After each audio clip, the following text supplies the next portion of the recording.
ADA guidelines, American diabetes association ಅಂತ ಒಂದಿದೆ, ಅದು ಗೈಡ್ಲೈನ್ಸ್ ಕೊಡ್ತಾಯಿತ್ತು ಫಾರ್ ದಿ ಡಯಾಬಿಟಿಸ್ ಮ್ಯಾನೇಜ್ಮೆಂಟ್. ಪ್ರತಿ ವರ್ಷ ಅದರದ್ದು ಡಿಸೆಂಬರಲ್ಲಿ ಒಂದು ಗೈಡ್ಲೈನ್ಸ್ ಬರುತ್ತೆ, ಹೆಂಗೆ ಮ್ಯಾನೇಜ್ ಮಾಡಬೇಕು, right from the diet, diagnosis ಎಲ್ಲದೂ ಅದರಲ್ಲಿ ಇನ್ಕ್ಲೂಡೆಡ್ ಇದೆ. ಸೊ ಅವರು ಮುಂಚೆ ಡಯಟ್ ಗೈಡ್ಲೈನ್ಸ್ ಕೊಟ್ಟಿದ್ದಾಗ ಏನಂತ ಅಂದರು ಅಂದರೆ, ಈ ಮೆಡಿಟರೇನಿಯನ್ ಡಯಟ್ ಅಂತ ಒಂದಿದೆ, ಸರಿನಾ?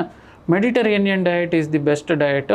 ಅದು ನಿಮ್ಮ ಡಯಾಬಿಟಿಸ್ ಮ್ಯಾನೇಜ್ಮೆಂಟ್ಗೆ ಅಥವಾ ಕಂಟ್ರೋಲ್ಗೆ ಅಥವಾ ರೆಮಿಷನ್ಗೆ ತುಂಬ ಹೆಲ್ಪ್ಫುಲ್ಲು ಅಂತ ಅಂದ್ಕೊಂಡೆಲ್ಲ ಪ್ರಮೋಟ್ ಮಾಡಿದರು. ದೇ ಟೋಲ್ಡ್ ಇಷ್ಟೇ ಕಾರ್ಬೋಹೈಡ್ರೇಟ್ಸ್ ಇರಬೇಕು, ಇಂಥದ್ದೇ ತರಕಾರಿ ತಿನ್ನಬೇಕು ಅಂತೆಲ್ಲ.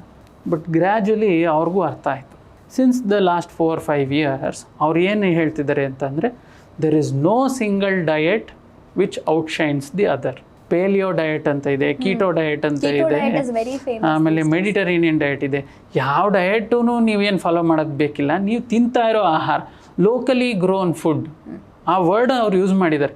ಲೋಕಲಿ ಗ್ರೋನ್ ಫುಡ್ಡಲ್ಲೇ ನೀವು ನಿಮ್ಮ ತಟ್ಟೆನ ಬ್ಯಾಲೆನ್ಸ್ ಮಾಡಿಕೊಂಡ್ರೆ ಅದಕ್ಕಿಂತ ಒಳ್ಳೇದು ಇನ್ನೇನೂ ಇಲ್ಲ.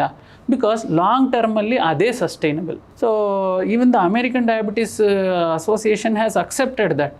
ಓಕೆ, ನೀವು ಲೋಕಲಿ ಗ್ರೋನ್ ಫುಡ್ ತಿನ್ನಿ, ಅದರಲ್ಲೇ ನಿಮ್ಮ ಪ್ಲೇಟ್ನ ಬ್ಯಾಲೆನ್ಸ್ ಮಾಡ್ಕೊಳ್ಳಿ, ಅದು ತುಂಬ ಚೆನ್ನಾಗಿ it will help you long ಟರ್ಮಲ್ಲಿ ಸಸ್ಟೈನಬಲ್ ಅಂತ.